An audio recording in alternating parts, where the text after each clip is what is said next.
자, 이재명 1심 네. 선고일입니다. 공직선거법 위반, 공직선거법상 허위사실 유포에 네. 대한 첫 결심 선고가 열립니다. 서울중앙지법 형사합의 34부 한성진 부장판사 내일 오후 한 2시쯤 열릴 거라고 하는데요. 네. 공직선거법 위반 사건의 1심 결과를 선고를 합니다. 이걸 앞두고 내일 이제 11시부터 3시간 전부터 더민주 전국혁신회의를 비롯해서 전국의 개딸들 네. 다 모으라고 총동원령이 내려있는데 2,000명한테 지금 문자를 뿌렸다는 겁니다. 여기에 근데 저도 네. 지금 확인은 안 했는데 네. 그 집회 공고는 여기에 민주당 더민주 전국혁신회의뿐만이 아니라 네, 네. 보수 단체들도 네. 또 맞불 집회라고 해야 될까요? 그렇죠. 왜냐하면은 이게 판사들이 출근하면서 볼 거 아닙니까? 네. 법원집 그 사람들 볼 거 아닙니까?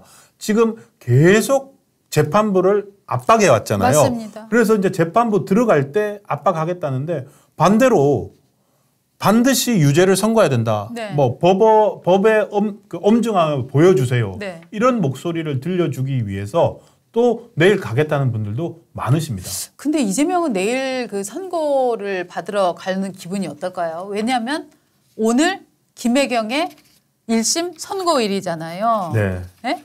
그 예. 공직선거법 위반 그쵸. 그 다른 그 정치인 부인들한테 누구였죠? 그 저기 부인이었죠? 우원식하고 우원식하고 부인이 이름이 나왔죠. 저기도 나왔죠. 그까지만 나온 거로. 나머지 두 사람 정치인은 익명인 것 같은데. 아니요, 저기 부인도 있는데. 정성호 씨 부인. 예. 그것까지 나왔습니다. 하고 밥을 같이 먹고 108,000원. 네. 야, 고작 108,000원?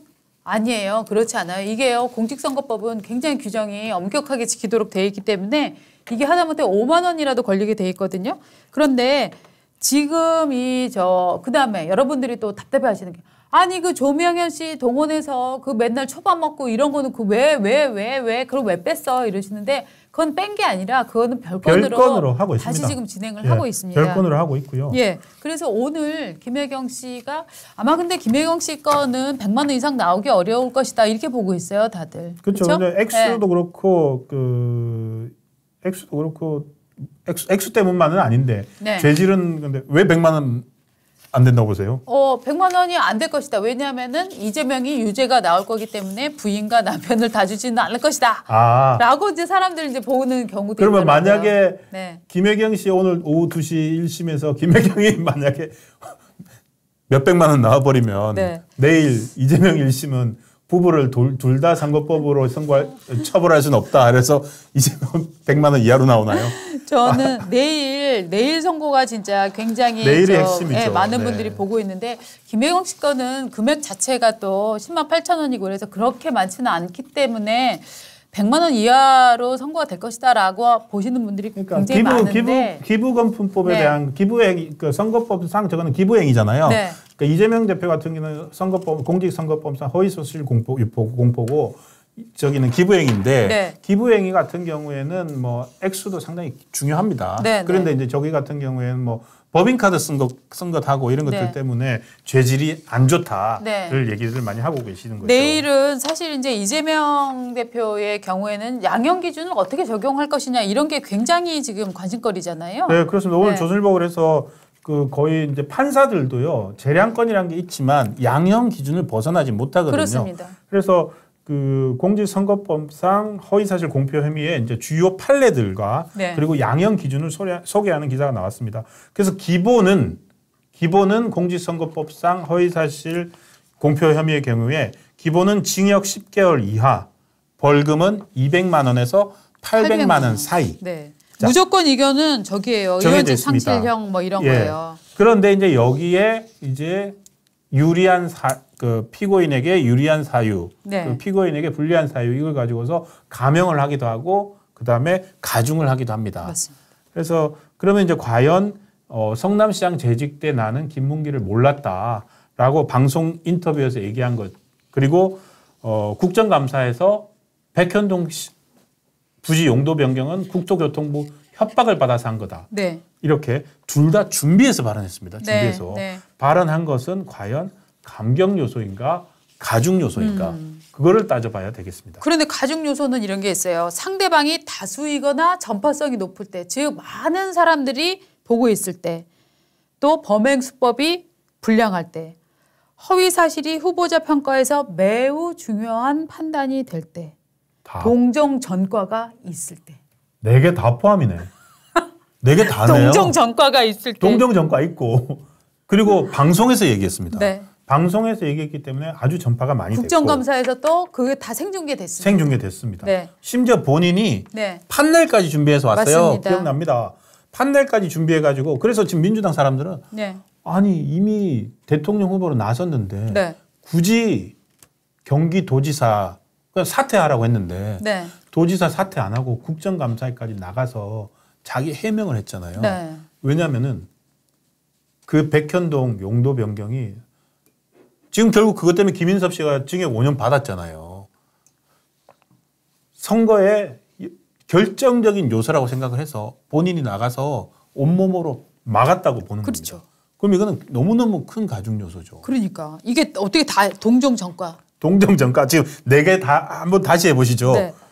상대방이 다수이거나 상대방이 전파성이 다수, 높을 때. 전파성, 그리고 범행 수법이 범행 불량할 수법 때. 불량, 동정전과. 네. 야, 다 포함돼. 상대방 다수라는 것은 방송으로 했으니까. 그렇죠. 그리고 범죄 수법이 불량하다는 것은 저는 판넬까지 만들어서 지능적으로 대응했다. 준비를 한 거죠. 준비를. 네. 네. 그게 범죄 전과가 안 좋고 그 범죄 수법이 안 좋고 불량하고 그리고 동종 전과 있고. 네. 그다음에 허위 사실이 이 후보자 평가에서 매우 중요한 중요하고. 사안인데 백현동 중요한 사안이었잖아요. 예. 자, 그래서 기본은 징역 10개월 이하 벌금 200에서 800인데 요거를 봐준다고 치면은 벌금 770만 원에서 300만 원이거든요. 네. 그런데 이재명은 지금 가중 요소만 있는 사람입니다. 가중 요소라면은 징역 8개월에서 2년 실형입니다. 벌금은 500만 원에서 1000만 원 사이입니다. 네. 요 가중치 기본치도 그렇고 기본과 가중은 모두 의원직 상실이고 민주당은 이 선거비 저 보전해주고 400 얼마. 463억 원입니다. 463억 원을 토해내야 되는 사건입니다. 네. 그렇기 때문에 네. 지금 비행기값 드릴 테니 그러네요. 서초동으로 오세요. 뭐 기차값 드립니다. 버스값 드립니다. 이 얘기가 지금 안 나올 수가 없는 상황인데 유인태 의원이 한마디로 딱 꼬집었어요. 뭐라고 했습니까? 야, 야당 저 민주당 그 서초동에서 집회하는 거 너무 그 참 속보인다 속보여. 유인태 의원 국민의힘 의원입니까? 아니잖아요. 아니잖아요. 그렇죠. 네. 지금 그래서 가중 요소를 우리는 판사가 아니기 때문에 네. 케이스를 아침에 조선일보가 좀 소개를 했는데요. 네. 비슷한 사례들. 그 케이스들 가중 요소 된 것들 피선거권 박탈되고 의원직 상실된 사례들을 보면은 네. 첫 번째로 이옥철 전 경남도의회 의원이 있는데요. 네. 이분은 선거 공보물에 도박 전가가 기록이 돼 있었대요. 네. 도박 전가가 기록이 돼 있었는데 그걸 갖고 뭐라고 했냐면 이건 내가 한 게 아니라 내가 친구 대신에 내가 그냥 벌 받은 거다. 내가 친구 대신에 그냥 한번 해준 거다라고 변명을 한 겁니다. 그랬더니 이건 의도적으로 요게 요 워딩이 저 이재명 씨의 과거 그 PD 사칭 발언에 나왔던 검사 사칭이 거랑 그거잖아요. 검사 사칭하고 똑같은 똑같아요. 그러니까 네. 검사 사칭도 똑같아서 네. 검사 사칭이 이게 내가 누명 쓴 거다. 이게 네. 검사 사칭한 거를 결국에는 이게 위증 교사해가지고 맞습니다. 그런 게 실제로 그렇게 했다는 거를 네. 가지고서 빠져나갔지 않습니까? 네. 네. 그러니까 이게 실제로는 당시에 이미 벌금 200만 원 확정을 받았어야 되는데 네. 그랬으면 정치인으로서 더 이상 못했을 것 같은데 그걸 결국 그때 위증을 통해서 빠져나왔거든요. 그렇죠. 그거 재판 1심은 25일 날 있습니다. 네. 그리고 방송 토론에서 얘기한 경우는 또 허경영이네요. 허경영 후보가 나는 이병철 삼성그룹 회장의 양자라고 한 거 그것 때문에 징역 2년에 집행유예 3년 받았습니다. 네. 그러니까 이것도 피선거권 박탈형입니다. 그러니까 100만 원 넘거나 실형을 받거나 실형에 징역형에 집행유예를 받아도 이건 피선거권 박탈이거든요. 그러니까 이게 지금 아무리 봐도 이재명 대표는 가중 요소밖에 안 나옵니다. 그런데 왜 더민주 혁신회의를 비롯해서 그분들은 그리고 민주당 190명 국회의원들은 판넬에 이재명은 무죄다를 들고서 저렇게 시위를 하고 있는 거죠. 사람들이 맨날 막 그런 얘기 하잖아요. 인생에서 가장 중요한 게 무엇이라고 생각합니까? 하면 저는 인생에서 돈은 정말 중요하지 않다고 생각해요. 이런 사람들이 나중에 알고 보면 부동산 투기 엄청 하고 막 그런 경우 많지 않아요? 네. 저는 그거 같은데 이재명은 무죄다라고 주장하는 사람들은 정말 마음속에는 이재명이 죄를 많이 지었다는 확신이 있는 거예요. 알고 있는 거야. 네. 저도 사실 물어보고 싶어요. 네. 사석에서 알고 있지. 유죄란 거 알고 있지. 이거는 야, 상식선에서 봐도 네. 이 정도 온도인데 형사 서울중앙지법 그러니까 저기 그렇게 봐주려고 했던 뭐 봐주려고 했는지 모르겠습니다. 강규태 부장판사는 도저히 이걸 난 못하겠다라고 사표 쓴 거 아니겠습니까? 그렇죠. 그렇죠. 버티다가 사표 썼죠. 예. 재판 미루다가.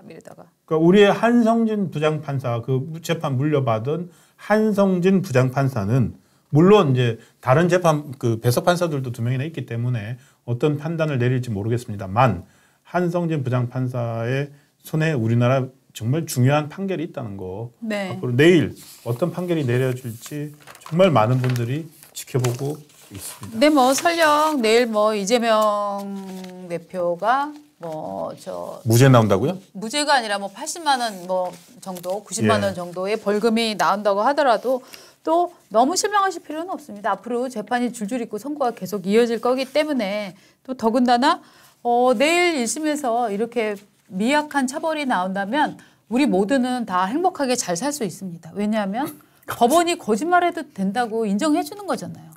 테레비, 위증 같은 거 이제 국감 나가셔도 딴 분들도 똑같이 해줘야 돼요. 그렇지 않아요? 판례까지 갖고 나가서 한 거짓말도 봐준다면 증인 선서 정도 하고 거짓말한 거를 그냥 말로 거짓말한 거를 그 나중에 처벌을 한다 그 이상으로 그거는 그 진짜 큰일 날 일이죠. 지금 우리 정청래 예? 국회 법제사법위원장 모르십니까? 네. 국회법의 수호자 정인들 그러면은 다 내쫓아요. 그리고 위증죄로 고소하고. 그러니까요. 민주당이 법의 수호자인데.